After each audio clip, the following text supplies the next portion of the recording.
क्या आपने कभी सिर्फ इसलिए कोई शेयर खरीदा है क्योंकि सभी लोग खरीद रहे थे? क्या आपने कभी क्रिप्टो में सिर्फ इसलिए पैसा लगाया? क्या आपने कभी बिना पूरी जानकारी के कोई आईपीओ, प्लॉट या म्यूचुअल फंड्स खरीद लिया, सिर्फ इसलिए कि कहीं मौका हाथ से न निकल जाए? अगर आपका जवाब हाँ है, तो हो सकता है कि आपने इन्वेस्टमेंट नहीं किया बल्कि फोमो का शिकार हुए हैं। और यही एक मानसिकता हर साल करोड़ों लोगों का पैसा डुबो देती है।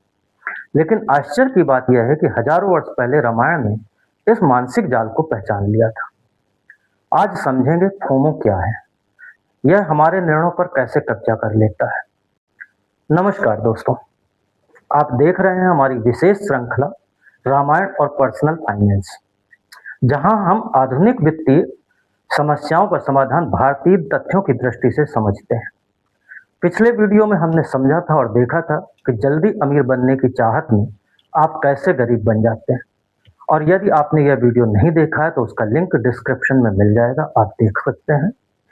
अब आज बात करेंगे फोमो की। फोमो का अर्थ है फियर ऑफ मिसिंग आउट, यानी आपको ऐसा लगता है कहीं मैं कोई बड़ा अवसर खो ना दूं। ध्यान दीजिए, फोमो कोई फाइनेंशियल कॉन्सेप्ट नहीं है, यह एक साइकोलॉजिकल बायस है जो आपकी मानसिकता को दर्शाता है। जब हमें लगता है कि दूसरे लोग किसी अवसर से लाभ उठा रहे हैं, ले पा रहे हैं, और अगर अभी नहीं लिया तो हम पीछे रह जाएंगे, तब हमारा दिमाग तर्क से नहीं डर से निर्णय लेने लगता है। और याद रखिए, फोमो में निवेश ज्ञान से नहीं तुलना से होता है। भैया, इसके प्रति भाभी का मोह हमें किसी संकट में न डाल दे। मुझे तो यह स्वर्णमग माया जैसे जान पड़ता है। ये प्रकृति के विरुद्ध है, अप्राकृतिक है, असंभव है। रामायण हमें क्या सिखाती है? रामायण में स्वर्ण मृग केवल एक मायावी हिरण नहीं था, वह एक ऐसी इच्छा का प्रतीक था जो यह विश्वास दिलाती है कि इतना अद्भुत अवसर फिर शायद कभी नहीं आएगा, फिर कभी नहीं मिलेगा। और यही फोमो है। जब मन यह कहने लगे कि अगर अभी नहीं लिया तो हमेशा के लिए खो दूंगा, तब विवेक धीरे धीरे कमजोर हो जाता है। और जहां विवेक समाप्त होता है, वहीं से गलत निर्णय शुरू हो जाते हैं। आज की दुनिया में यही कैसे होता है? आज भी यही कहानी दोहराई जा रही है। कोई कहता है ये शेयर 1 महीने 2 महीने में दुगना हो जाएगा, क्रिप्टो अभी नहीं खरीदा तो पछताओगे, आखिरी मौका है, लिमिटेड टाइम ऑफर है। इस टाइप से कहने वाले बहुत लोग आपको मिलेंगे। लेकिन ध्यान दीजिए, वह आपके ज्ञान को नहीं, आपके डर को संबोधित कर रहा है। मार्केटिंग की सबसे बड़ी ताकत प्रोडक्ट नहीं है, फोमो। लेकिन कहानी यहीं खत्म नहीं होती। यदि रामायण में हमें फोमो का पहला रूप दिखाती है तो महाभारत उसका सबसे खतरनाक परिणाम दिखाती है। युधिष्ठिर लगातार हारते गए, फिर भी खेल से नहीं उठे, जुआ नहीं छोड़ा। क्यों? क्योंकि उनके मन में बार बार एक ही विचार आता रहा, अगली बाजी जीतकर मैं सब कुछ वापस पा लूंगा। और यही फोमो का दूसरा रूप है। पहले अवसर छूटने का डर, फिर नुकसान की भरपाई छूट जाने का डर। आज स्टॉक मार्केट में भी यही होता है। लोग सोचते हैं बस अगला शेयर मल्टीप्लायर होगा, अगली ट्रेड में लॉस रिकवर हो जाएगा, और इसी सोच में वे अपना विवेक खो देते हैं और कभी कभी अपनी पूरी पूंजी गंवा देते हैं।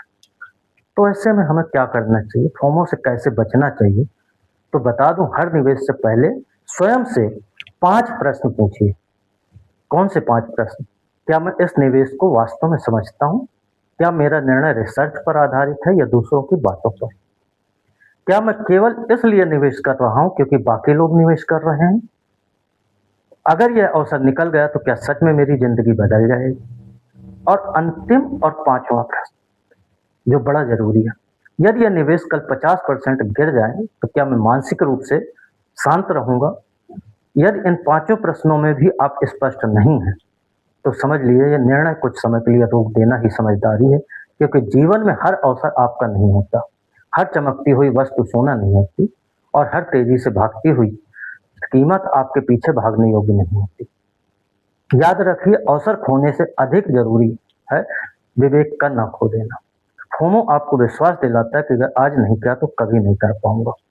लेकिन इतिहास गवाह है, बाजार में अवसर बार बार लौटते हैं, लेकिन विवेक लौटने में कभी कभी बड़ी देर हो जाती है।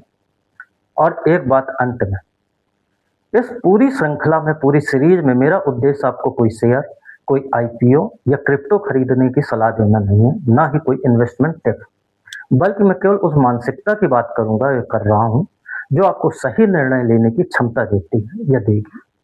क्यों? क्योंकि धन कमाने से पहले सही सोच का कमाना आवश्यक है। यदि यह वीडियो आपको उपयोगी लगी हो तो उसे उन लोगों तक जरूर पहुंचाइए जो सोशल मीडिया या दोस्तों की सलाह पर निवेश करते हैं। और कमेंट में अवश्य लिखिए, क्या आपने कभी फोमो की वजह से कोई गलत फाइनेंशियल डिसीजन लिया है? और अंत में यही कहूंगा, बाजार में सबसे महंगी चीज कोई शेयर नहीं बल्कि वह क्षण होता है जब भय बुद्धि पर अधिकार कर लेती है। जिसने उस क्षण उस पल स्वयं को जीत लिया वही लंबे समय में धन भी जीतता है।